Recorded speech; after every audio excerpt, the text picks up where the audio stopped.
नमस्कार साथियों, आप देख रहे हैं स्टेट अपडेट। मैं हूं राजेंद्र कानूनगो। मेरे साथ हमारे स्टूडियो में आज उपस्थित हैं डॉक्टर शिशिर उपाध्याय। मैं उनका अभिवादन करता हूं। साथियों, जैसा आप जानते हैं, हम अलग अलग विषयों पर चर्चा करते हैं। आज हम चर्चा कर रहे हैं नेताओं की वाणी पर, उनके शब्दों पर, उनकी भावनाओं पर।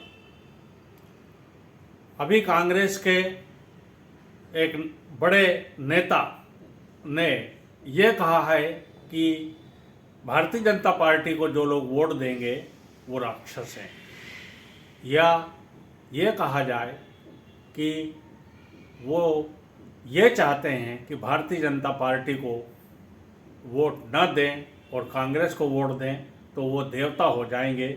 इसका सीधा सीधा ये अर्थ हम निकाल सकते हैं। तो डॉक्टर शिशिर उपाध्याय से मैं जानना चाहूँगा कि इस पर उनकी प्रतिक्रिया क्या है। नमस्कार। चूँकि राजनीति में इसके पहले भी बहुत सारे गिराव देखे थे, लेकिन इन दिनों चुनाव जैसे जैसे नज़दीक आ रहे हैं, पराकाष्ठा नज़र आ रही है।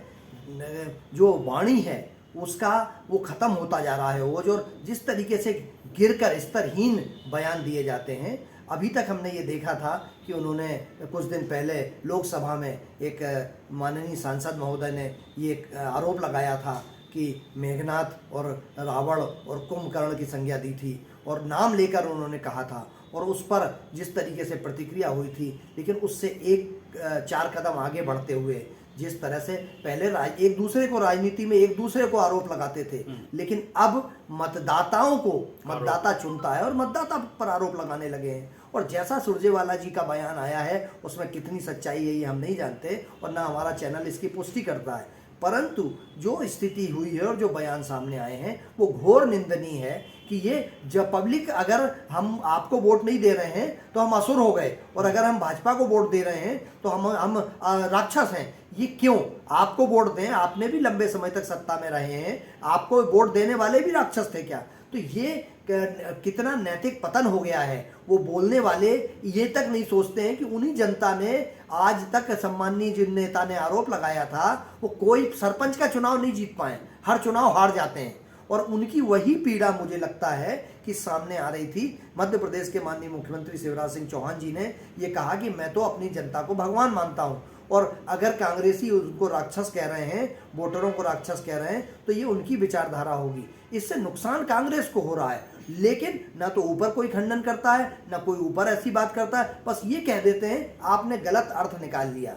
लेकिन सीधा सीधा अगर वोटर को, भाजपा को वोट देने वालों को राक्षस कहा जा रहा है तो ये बताता है कि स्तर कितना गिर चुका है। वहीं मध्य प्रदेश में एक और घटनाक्रम जो सामने आया था, जिस तरीके से बयानबाजी हुई थी, स्तरहीन, एक किसी को भ्रष्टनाथ कहा जाता है तो किसी को करप्टनाथ कहा जाता है, किसी को जो बंटाढार कहा जाता है, और इससे और आगे बढ़कर मध्य प्रदेश के मुख्यमंत्री शिवराज सिंह चौहान पर बहुत सारे आरोप लगाए गए थे। और जब ये जो वीडियो बाहर चल रहा था उससे ऐसा लगता है कि नेताओं में संयम खो चुके हैं। अब सिर्फ वो अपनी सत्ता पाने के लिए, हर हाल में सत्ता मिले उसके लिए किसी भी स्तर तक जाने को तैयार होते हैं।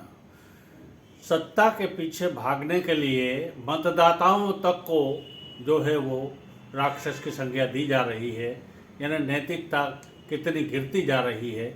होना ये चाहिए कि आप मुद्दों की बात करें, हम ये करने वाले हैं, हमने ये किया है, ये बातें होने के अलावा आम जनता को परेशानी कम हो, आम जनता की समस्याओं को सुलझाया जा सके, उनको किस प्रकार से हम हल करेंगे, कहाँ से हमारा बजट आएगा, किस प्रकार से हम पैसा एकत्रित करेंगे आम जनता के लिए, वो चीज़ें छोड़ करके और इस प्रकार के जो अपशब्द हैं इनको कहा जाए और स्तरहीनता तक जा रहे हैं।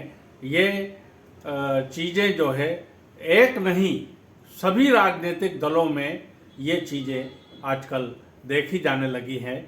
तो मैं ये कहना चाहूँगा डॉक्टर साहब से कि डॉक्टर साहब, इन लोगों के लिए कोई सलाह यदि आप दे सकते हो तो आप अवश्य नेताओं को दे सलाह। हालांकि हम लोग इस स्तर के नहीं हैं कि हमारी बात कोई माना जाएगा, लेकिन कम से कम स्टेट अपडेट के श्रोता तो ये और दर्शक तो ये जान लेंगे कि हमारे यहाँ किस प्रकार की विचारधारा है। बिल्कुल सर। कथनी और करनी में अगर अंतर, दिखाने के दांत और खाने के दांत एक ही कर लिए जाएं, कथनी और करनी में अंतर बंद कर दिया जाए, तो मुझे ऐसा लगता है कि हमारी साफ सुथरी राजनीति हो जाएगी। लेकिन सम्मानीय जितने लोग हैं, कहलाते जनसेवक हैं, जनता की बात करते हैं, इन्हीं का चेहरा, यही अपने मतदाता को जब वोट मांगने जाते हैं तो भगवान से ऊपर उठा देते हैं। ऐसा लगता है कि उनका इनके अलावा और कोई माई बाप नहीं है। और वही जब मंच पर खड़े होते हैं, चुने जाते हैं, और जिन सज्जन ने ये नेताजी ने भाषण दिया था, उनकी पीड़ा है, क्योंकि आज तक वो जितने चुनाव में खड़े हुए हैं, हर चुनाव में उनको कहीं ना कहीं नुकसान ही हुआ है, हार का सामना करना पड़ा है। मुझे बहुत अच्छे से जानकारी नहीं है कि वो कभी भी चुने हुए सदन में पहुँचे हों, लोकसभा हो या राज्यसभा हो या लोकसभा हो या विधानसभा हो। मुझे जो जितनी जानकारी है, अब चूंकि जिस लेवल पे जनता द्वारा रिफ्यूज कर दिए जाते हैं और उसके बाद राजनीति करते हैं, तो कम से कम जनता से तो अच्छा व्यवहार करना सीखें। आपके नेताओं से आपस में किस तरीके का व्यवहार है, ये चलिए आप लोगों के ऊपर है, लेकिन जनता से तो कम से कम ऐसा व्यवहार करें, क्योंकि जनता की क्या गलती है। जनता ने भारतीय जनता पार्टी को मौका इसलिए दिया था कि कांग्रेस पार्टी को लंबे समय तक मौका दिया। 10 साल नरसिंह राव जी रहे, 10 साल मनमोहन सिंह जी रहे, और 20 साल की सरकार के बाद उन्हें ऐसा लगा कि भाजपा को मौका देना चाहिए, जनता ने भाजपा को मौका दिया।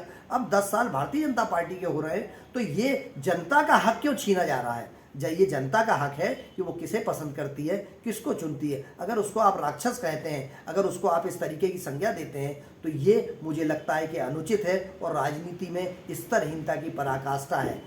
हो सकता है वो नेताजी जनता के बीच कभी चुन के ना गए हों, इसलिए उनकी पीड़ा है, लेकिन बाकी माननीयों को तो खंडन करना चाहिए, जैसा शिवराज सिंह चौहान जी ने किया है, जैसा भाजपा के अन्य नेताओं ने किया है।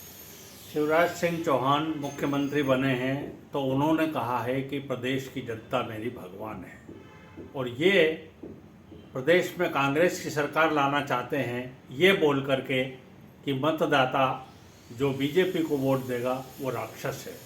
तो इसकी तुलना हमारे श्रोता, हमारे दर्शक खुद करें।